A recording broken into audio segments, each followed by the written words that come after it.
पाकिस्तान के पीएम शहबाज शरीफ तालिबानी हुकूमत के आगे गिड़गिड़ाने लगे हैं, लेकिन सवाल तो ये है कि आखिर अचानक हालात कैसे बदल गए। तहरीके तालिबान पाकिस्तान आतंकियों और बलूच विद्रोहियों के हमले से बेहाल पाकिस्तानी सेना ने ऐलान किया था कि अब वो खेल के नियम बदलने जा रही है। पाकिस्तान के विश्लेषकों के मुताबिक पाकिस्तानी सेना की प्रवक्ता का इशारा था कि वो अब अफगानिस्तान के अंदर हमले करेगी। इस बीच डूरन रेखा पर भी तोरखम सीमा पर कई दिनों तक जोरदार गोलीबारी हुई। तालिबानी सेना ने सीमा पर पाकिस्तानी सेना की कई चौकियों को उखाड़ दिया।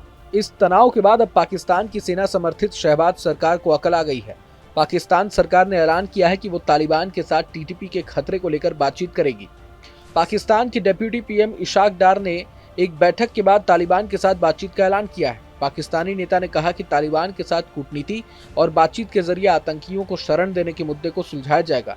इस बैठक में अफगानिस्तान के लिए पाकिस्तान के विशेष प्रतिनिधि राजदूत महमूद सादिक ने अपनी हालिया काबुल यात्रा की जानकारी दी। माना जा रहा है कि टीटीपी के मुद्दे पर तालिबान ने पाकिस्तान की मांग नहीं मानी तो इस्लामाबाद की सरकार अब उसे मनाने में जुट गई है। टीटीपी आतंकियों को लेकर पाकिस्तान और अफगानिस्तान के बीच तनाव अपने चरम पर है। पाकिस्तान का आरोप है कि उसके खैबर पख्तूनख्वा प्रांत और बलूचिस्तान प्रांत में हमले जो आतंकी कर रहे हैं उन्हें अफगानिस्तान में शरण मिली हुई है। मजेदार बात यह है कि पाकिस्तान की सरकार ने तालिबान के साथ बातचीत को लेकर जो बयान जारी किया है उसमें कहीं भी टीटीपी और सीमा पार आतंकवाद के मुद्दे का जिक्र तक नहीं है। माना जा रहा है कि इसके जरिए तालिबान को मनाने की कोशिश की गई है।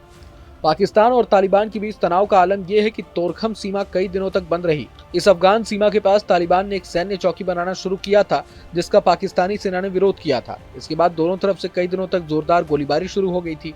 अब दोनों के बीच बंदूकें शांत हैं, लेकिन तनाव बना हुआ है। तालिबान ने पाकिस्तान के विरोध के बाद भी चौकी का बनाना जारी रखा है। इसके बाद अब आखिरकार पाकिस्तानी सेना को झुकना पड़ा है और तालिबान के साथ बंदूक नहीं बल्कि बातचीत के जरिए समाधान के लिए गुहार लगाई गई है। हाल ही में हमने देखा भी कि किस तरह से बलोच लिबरेशन आर्मी यानी बीएलए ने पाकिस्तान की एक ट्रेन को हाईजैक कर दिया था और उसमें मौजूद कई लोगों को मार गिराया था।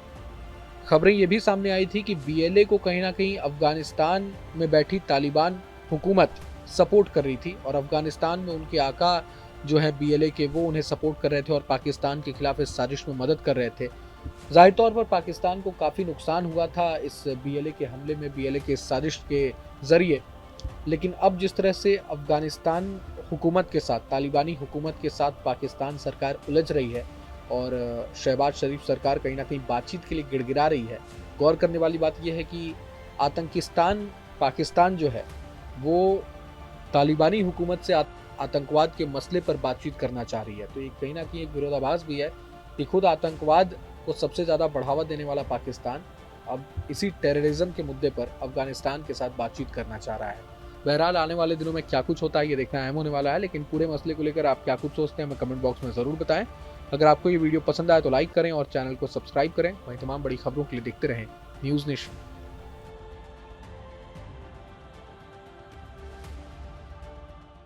न्यूज नेशन अब व्हाट्सएप पर खबरों के ताजा अपडेट के लिए न्यूज नेशन के इस क्यूआर कोड को स्कैन करें।